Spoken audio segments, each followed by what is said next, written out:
ಯಾಕಂತ ಹೇಳಿದ್ರೆ ರಾಮ್ಲೋರ್ ವಿರುದ್ಧವಾಗಿ ನಾನು ಅನೇಕ ಬೇರೆ ಅಂದರೆ 1908-9 2008-9 ಅವತ್ತಿನ ಸಂದರ್ಭದಲ್ಲಿ ನಾನು ರಾಮ್ಲೋರು ವಿರುದ್ಧವಾಗಿ ಕೆಲಸ ಮಾಡಿದ್ದೀನಿ ಅಂದೇ ಒಂದೇ ಒಂದು ಕಾರಣಕ್ಕೋಸ್ಕರವಾಗಿ ರವಿಕುಮಾರ್ ಸಾಹೇಬ್ ನನಗೆ ಕೂಡ ಅವ್ರ ಮೇಲೆ ಗೌರವ ಇದೆ. ಆದರೆ ಅವ್ರ ಕಾನೂನನ್ನು ಲ್ಯಾಪ್ಸ್ ಆಗಿದೆ ಅನ್ನೋಂಥ ವಿಚಾರವನ್ನು ಕೂಡ ಉಲ್ಲೇಖನ ಮಾಡ್ತೇವೆ, ಬೇರೆ ಉದ್ದೇಶ ಏನಿಲ್ಲ. ಅಂದರೆ ರವಿಕುಮಾರ್ ಅವರು ನಮ್ಮನ್ನ ವಿರುದ್ಧವಾಗಿ ಅವತ್ತಿನ ಸಂದರ್ಭದಲ್ಲಿ ನಡ್ಕೊಂಡಾರ ಅನ್ನೋಂಥ ಕಾರಣದಿಂದ ಅವ್ರನ್ನ ಮತ್ತೆ ಪುನಃ ಇಲ್ಲಿ ಹಾಕೊಂಡು ಈ ಲಾ ಅಂಡ್ ಆರ್ಡರ್ನ ವ್ಯವಸ್ಥೆನ ಕೆಡಿಸುವಂಥ ಪ್ರಯತ್ನ ಇವತ್ತು ಪವನ್ ನಿಜ್ರೂರ್ ಅವರು ಮಾಡಿಲ್ಲ. ಆದರೆ ಅವ್ರು ಮಾಡಿರೋದಂತ ಎಲ್ಲ ಕೂಡ ರವಿಕುಮಾರ್ ಸಾಹೇಬ್ರು ಅನ್ನೋಂಥ ಮಾತನ್ನು ಹೇಳ್ತೀನಿ. ನಾನು ರವಿಕುಮಾರ್ ಅವ್ರನ್ನ 9 ಗಂಟೆಗೆ ಬಂದ ನಂತರ ಅವ್ರು ಮಾಡಿರೋಂಥ ವಿಚಾರ ನೋಡ್ರಿ.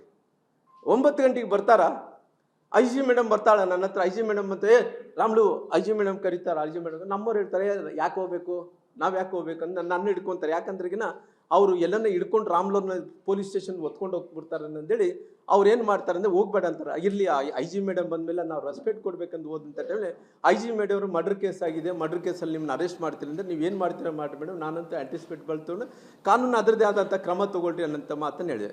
ಹೇಳಿದ ತಕ್ಷಣ ರವಿಕುಮಾರ್ ಅವರು ಎಸ್ಕೇಪ್ ಆಗ್ತಾರ. ಎಲ್ಲಿಗೆ ಎಸ್ಕೇಪ್ ಆಗ್ತಾರೋ ಗೊತ್ತಿಲ್ಲ. ಎಸ್ಕೇಪ್ ಆಗಿದ ತಕ್ಷಣವೇ ಅವರು DSP ಸಾಹೇಬರು ಫುಲ್ ಸೆಕ್ಯೂರಿಟಿಯಲ್ಲಿ, ನಾನು ಇನ್ನ ದಾಖಲಾತಿಗಳು ನನ್ನ ಹತ್ರ ಇದ್ದಾವ.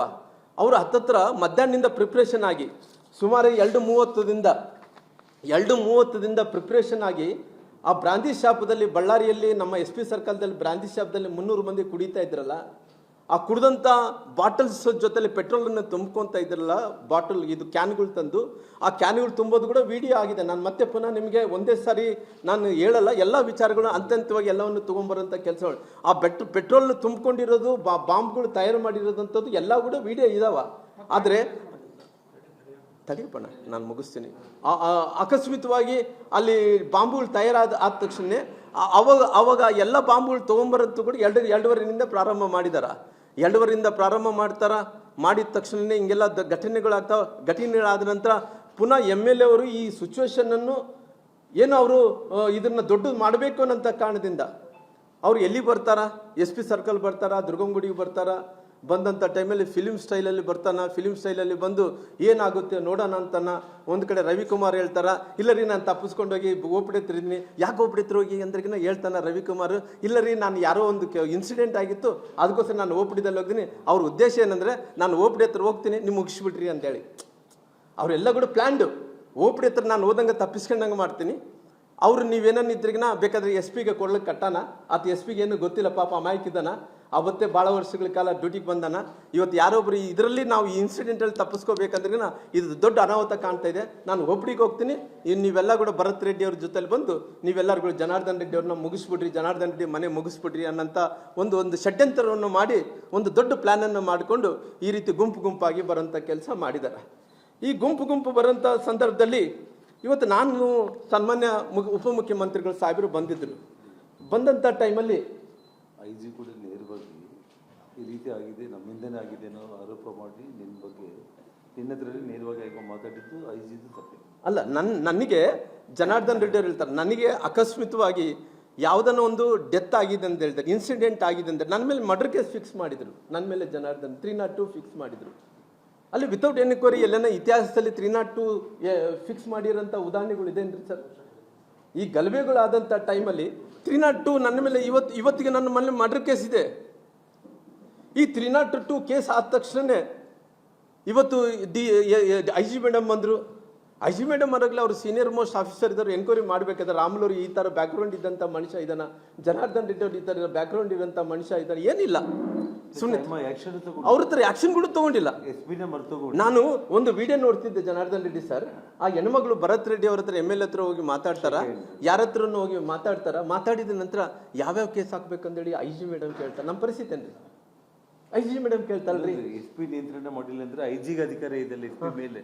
IG ಯಾಕೆ ಗಂಟೆಗೆ ನಮ್ಮ ಮನೆ ಮುಂದೆನೆ IG ಇಲ್ಲಿ ಬಂದು ಶ್ರಾವಣ ಹತ್ರ ಮಾತಾಡ್ತಾ ಇದ್ದಾಳೆ, ಬರೆತು ಬಂದು ಬಾಟಲ್ಸ್ ಎಲ್ಲ ಮನೆ ಮೇಲೆ ಹೊಡಿತಾ ಇದ್ದಾರೆ, ಫೈರ್ ಮಾಡ್ತಾ ಇದ್ದಾರೆ.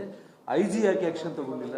ಯಾಕಂದ್ರೆ ನಾನು ಇಷ್ಟೊಂದು ಈ ಗಲಭೆ ಆಗಂತ ಟೈಮಲ್ಲಿ IG ಮೇಡಮ್ ಅವರು ಕೂಡ ನನ್ನ ಮೇಲೆ ವಿತೌಟ್ ಎನಿ ಸುಮ್ಮನೆ ಅವ್ರನ್ನ ಸರ್ಕಾರನ ಸ್ಯಾಟಿಸ್ಫ್ಯಾಕ್ಷನ್ ಮಾಡಬೇಕಂತೇಳಿ ಅವ್ರನ್ನ ರಾಮ್ಲೋರ್ನ ಎದುರಿಸ್ಬೇಕು, ಜನಾರ್ದನ್ ರೆಡ್ಡಿ ಅವರು ಎದುರಿಸ್ಬೇಕಂದೇಳಿ ನಮ್ಮ ಮೇಲೆ ಒತ್ತಡ ತಂದು ನೀವು ನಮ್ಮ ಮೇಲೆ 302 ಕೇಸ್ ಹಾಕಿದ್ರಿ.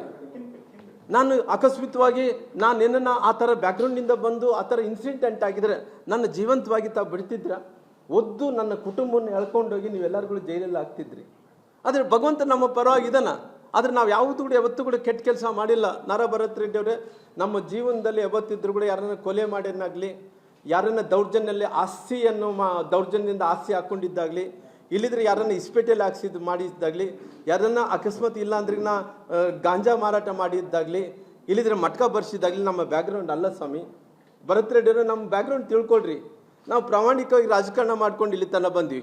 ನಾನು ಉಪಮುಖ್ಯಮಂತ್ರಿಗಳು ಸಾಬ್ರು ಅವರು ಪವನ್ ನಿಜ್ರೂರ್ ಎಸ್ ಪಿ ಅವ್ರು ಏನಿದ್ರು, ಅವರು ಎಸ್ ಪಿ ಸಾಹೇಬರಿಗಿಂತ ಮುಂಚೆ ನಾನೇ ಡಿ ಕೆ ಶಿವಕುಮಾರ್ ಸಾಹೇಬ್ರಿಗೆ ಫೋನ್ ಮಾಡಿದ್ದೀನಿ. ಸಾಹೇಬ್ರುಗಳು ಅವರು ಕೂಡ ಹೇಳಿದ್ದಾರೆ, ರಾಮ್ಲು ಅವರು ಫೋನ್ ಮಾಡಿದ್ರು ಅಂತೇಳಿ. ನಾನೇ ಫೋನ್ ಮಾಡಿದ್ದೀನಿ. ಸರ್, ನಮ್ಮ ಕೈಯಲ್ಲಂತೂ ಇದು ಜಗಳ ನಮಗೆ ನಮ್ಮ ಶಕ್ತಿ ಮೀರ್ತಾ ಇದೆ. ಅಂದರೆ ಯಾರು ಇವತ್ತು ಫೋನ್ ಮಾಡ್ತಾರೆ ಹೇಳ್ರಿ, ನಿಸಾಯ್ಕರೇ ಮಾಡ್ತಾರಲ್ಲ, ಶಕ್ತಿ ಇಲ್ಲಾರ್ದಂಥವ್ರೇ ಮಾಡ್ತಾರಲ್ಲ. ನಮ್ಮ ಶಕ್ತಿ ಇಲ್ಲ ಅನ್ನೋಂಥ ಕಾರಣದಿಂದ ಅವ್ರು ಒಪ್ಕೊಂಡಿದ್ದಾರೆ. ಉಪಮುಖ್ಯಮಂತ್ರಿಗಳು ಸಾಹೇಬ್ರುಗಳು ಒಪ್ಕೊಂಡಿದ್ದಾರೆ. ಅವ್ರು ದೊಡ್ಡ ಮನಸ್ಸು, ನಾನು ಇಲ್ಲ ಅನ್ನಕ್ಕೆ ಹೋಗಲ್ಲ. ಅವ್ರು ದೊಡ್ಡ ಮನಸ್ಸಿರೋ ಕಾರಣ ನಾನೇ, ಯಾಕಂದರೆ ನನಗೆ ರಾಜಕಾರಣ ಹೊರತುಪಡಿಸಿ, ನಂತರ ಪಕ್ಷ ಹೊರತುಪಡಿಸಿ ಅವ್ರ ಸ್ನೇಹಿತರಾಗಿರೋ ಕಾರಣ ಅವ್ರಿಗೆ ನಾನೇ ಫೋನ್ ಮಾಡಿ, ಸರ್ ಕಲ್ಲು ತೂರಾಟ ಆಗ್ತಾ ಇದ್ದಾವ, ಯಾರು ಸತ್ತಾರಂತೆ, ಗೋಲಿಬಾರ್ ಆಗ್ತಾ ಇದ್ದಾವ, ನಮ್ಮ ಕೈಲಂತೂ ನಮಗೆ ಆಗ್ತಾ ಇಲ್ಲ, ದಯವಿಟ್ಟು ನಮ್ಮನ್ನು ರಕ್ಷಣೆ ಮಾಡಿರಿ ಅಂತೇಳಿ ನಾನು ಉಪಮುಖ್ಯಮಂತ್ರಿಗಳು ಮಾಡಿದ್ದಂತೂ ಸಹಜ. ನಾನು ಮುಖ್ಯಮಂತ್ರಿಗಳ ಸಾಹೇಬರು ಕೂಡ ನಾನು ಪ್ರಯತ್ನ ಮಾಡ್ತೆ, ಗೃಹ ಮಂತ್ರಿಗಳಿಗೆ ಪ್ರಯತ್ನ ಮಾಡಿದೆ. ನಾನು ಅನೇಕ ಮಂದಿ ಸಚಿವ ಸಂಪುಟದಲ್ಲಿದ್ದಂಥ ಸಂತೋಷ್ ಲಾಡ್ ಅವರು ಕೂಡ ನನ್ನ ಹತ್ರ ಮಾತಾಡಿದರು. ಎಲ್ಲರೂ ಕೂಡ ನನ್ನ ಹತ್ರ ಮಾತಾಡಿ, ರಾಮ್ಲು ದಯವಿಟ್ಟು ನೀನು ಹೊರಗಡೆ ಹೋಗಬೇಡ ಅಂತ ಹೇಳಿದರು. ನಾನು ಎಲ್ಲಿ ಕೂಡ ಹೊರಗಡೆ ಹೋಗ್ತಾ ಇಲ್ಲ ಸರ್, ನಾನು ಇದ್ದೀನಿ. ಆದರೆ ನನ್ನ ಶಕ್ತಿ ಏನಿದೆನೋ ಆ ಶಕ್ತಿ ನನಗೆ ಅಷ್ಟೊಂದು ಸಾಲ್ತಾ ಇಲ್ಲ. ದಯವಿಟ್ಟು ನೀವು ನನ್ನ ರಕ್ಷಣೆ ಮಾಡಿರಿ ಜನಾರ್ದನ್ ರೆಡ್ಡಿ ನನ್ನ ಅಂತೇಳಿ ಕೇಳ್ಕೊಂಡಂಥ ಟೈಮಲ್ಲಿ ಪುನಃ ಅವರು ಮಾತಾಡಿರ್ಬೋದು. ಸಾಬ್ರು ಏನು ಮರ್ತರು ಅಂದ್ರೆಗಿನ ನನಗೆ ತುಂಬ ನೋವಿನ ಸಂಗತಿಗಿನ ಈ ಪವನ್ ನಿಜ್ರೂರವರು ಅವ್ರನ್ನ ಅಮಾನತು ಮಾಡಿದಿರಲ್ಲ, ಅವ್ರು ಫೋನ್ ಮಾಡಿದಂಥ ಟೈಮಲ್ಲಿ ನನ್ನ ಹತ್ರ ಮಾತಾಡಿದ್ರು ಎಸ್ ಪಿ ಹತ್ರ ಮಾತಾಡಿದಂಥ ಟೈಮಲ್ಲಿ ಎಸ್ ಪಿ ಅವರು ಮಾತಾಡೋಂಥ ಸ್ಥಿತಿಯಲ್ಲಿ ಇದ್ದಿಲ್ಲ ಅನ್ನೋಂಥ ಮಾತು ಉಪಮುಖ್ಯಮಂತ್ರಿಗಳಂತ ಡಿ ಕೆ ಶಿವಕುಮಾರ್ ಸಾಹೇಬರು ಅವತ್ತು ಬೆಂಗಳೂರಿನಿಂದ ಕೂಡ ಹೇಳಿಕೆಯನ್ನು ಕೊಟ್ಟಿರೋ ಕಾರಣ ಅದಕ್ಕೋಸ್ಕರವಾಗಿ ಅಮಾನತು ಮಾಡಿದ್ದೀನಿ ಅಂತೇಳಿ. ಅಂದರೆ ನಾನು ಅಮಾನತು ಮಾಡಿದ ನಂತರ ಅಮಾನತು ಮಾಡಿದ ನಂತರ ಕೇವಲ ಅವರೊಬ್ಬರನ್ನೇ ಕಾಣ್ರ, ಅವ್ರು ಮಾಡಂಗಿದ್ರೆ ಉಪಮುಖ್ಯಮಂತ್ರಿಗಳು ಇದು ನಮ್ಮ ಏನಂತೀರಿ ಅಡಿಷನಲ್ ಎಸ್ ಪಿ ಅವ್ರನ್ನ ರವಿಕುಮಾರ್ ಅವ್ರಿಗೂ ಇಷ್ಟೊಂದು ದೊಡ್ಡ ಅವರು ಈ ಎಪಿಸೋಡಲ್ಲಿ ಈ ಪ್ಲಾನಿಂಗಲ್ಲಿ ಅವರು ಕೈವಾಡ ಇದ್ರೆ ಕೂಡ ಅವ್ರನ್ನ ಯಾಕೆ ಮಾಡಿಲ್ಲ ಅನ್ನೋಂಥದ್ದು ಕೂಡ ನಾನು ಕೇಳಬೇಕಾಗುತ್ತೆ.